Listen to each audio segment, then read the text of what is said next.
Let's go straight to England and talk about what happened in the EPL yesterday. And joining me to talk about this is Samson Oloyede, who is our in-house sports correspondent. Good to have you with us, Samson.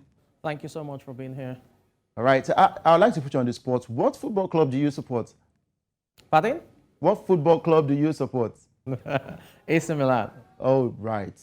Let's quickly talk about that now. AC Milan defeated Napoli in the Italia Serie A by 4 goals to nil.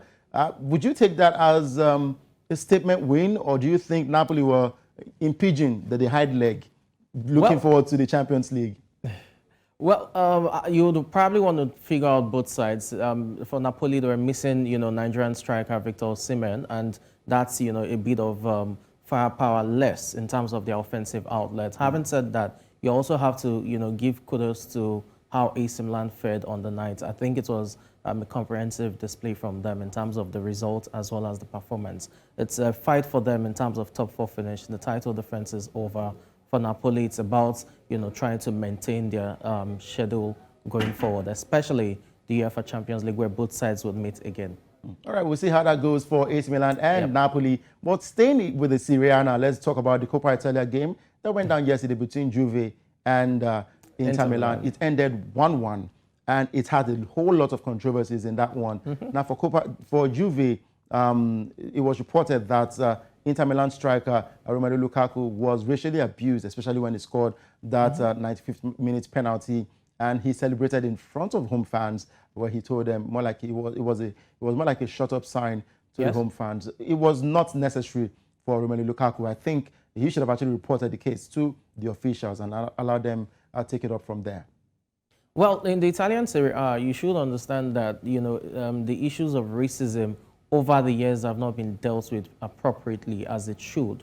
So it's quite understandable that the player within that fleeting emotional time frame tried to respond to the fans by reacting that way in terms of his celebration. I think the Italian Football Federation, in terms of the administrators, they including the Serie A, have not done a very good job addressing racism. It's been, it's plagued the league for how many years? We can go back to decades and, pick out certain instances. Samuel Eto'o, feels the Cameroonian legend, during his time at Inter Milan, also complained about the same thing. We've seen these things happen time and over again. So I think it's left to the Italian Serie A as well as the Italian Football Federation to put stiffer punishments in place and ensure that they're able to have a grip on this. You can't control, the actions of few individuals within the stadium, but you can as well put measures in place to, curtail it. All right, away from that one, today we'll get to see Fiorentina in action. Still talking about the Coppa Italia, the fixture, and of course, Fiorentina will be in action. They will be up against Cremonese, playing away from home. Fiorentina playing away from home to Cremonese in the semi-finals. If they win that one, they will go straight to the finals. Of course, it is a 2-legged affair in the Coppa Italia. From there, let's go to the English Premier League. Yes, Chelsea have fired, or rather, there's a mutual agreement between Chelsea and Graham Potter to leave the club, because a lot of fans have actually complained about the coach not being able to lead the club to glory days, in as much as they've spent about £550 million into the club, getting new players, and they're not functioning. The coach has been let go of. There's a man in charge now, interim manager, talking about Bruno Sauto, but they played a goalless draw yesterday, and some pundits, fans all over the world, said that game was a torture to watch.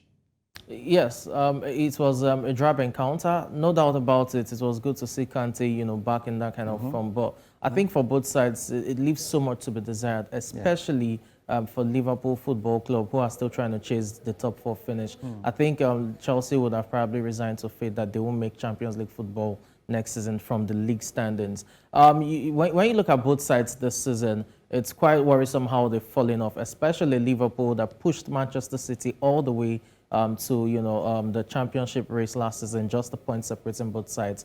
I think for Chelsea Football Club, the worry will be, having spent so much during the transfer windows, why is it that they can still score goals? And you ask yourself, of all of the players they signed, who is that outright striker that can actually guarantee goals? Yeah, Kai Havertz plays as a false 9, but we know quite well that he's not, one of those top strikers you expect. Look at a player like Erling Haaland from Manchester City. Yeah, guaranteed goals. So Chelsea needs to address that. They will definitely address that of the managerial position as well. But certain players also need to leave the club offensively and defensively. That's where the issue is. Offensively, it has to be the top striker's position. We saw other games go down in the English Premier League yesterday. Looking at the results now, Leicester City struggled in that one even after sacking their coach, Brendan Rodgers. They lost to Aston Villa by 2-1. Nottingham Forest lost away from home to Leeds United 2-1. And we saw AFC Bournemouth losing to Brighton. That game ended 2-0. Now, Samson, looking at Brighton, they've gone through a whole lot this season.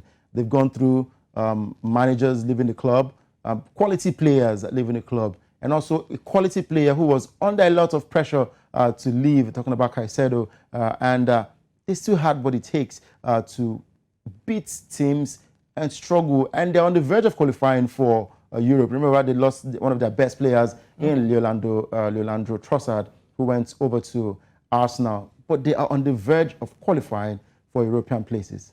It's quite commendable what's happening at Brighton Hove Albion. I think those who are in charge of, recruitment there, you have to give them the credit because they've lost certain, very good legs over the years, and they've been able to replace them with players that are not necessarily like for like, but also have similar qualities to be able to fill up those roles without, obvious lapses. And that's why you have to give them credit. You talked about Trossard, you talked about Caicedo. There's Marc Cucurella in the mix as well. It was replaced with, Espudien from Villarreal, among others. I think they've done so well in how they've recruited to replace the legs they've lost. And you have to give it to them. I think this season they're deserving of European football. Talk about European football. Another team chasing glory is Manchester United. They'll be in action later today, taking on Brentford, and West Ham United will be taking on Newcastle United. Of course, Manchester United having the experience, but playing against Brentford, what would happen in that game? Any possible outcome? Talking about your predictions, Samson? Difficult to call. I think both sides will score. I don't know how it will swing. United have not been impressive over the last 3 games, especially the last game against Newcastle United. They were overrun, they were outplayed, outmuzzled, you name it. They were second to lose balls.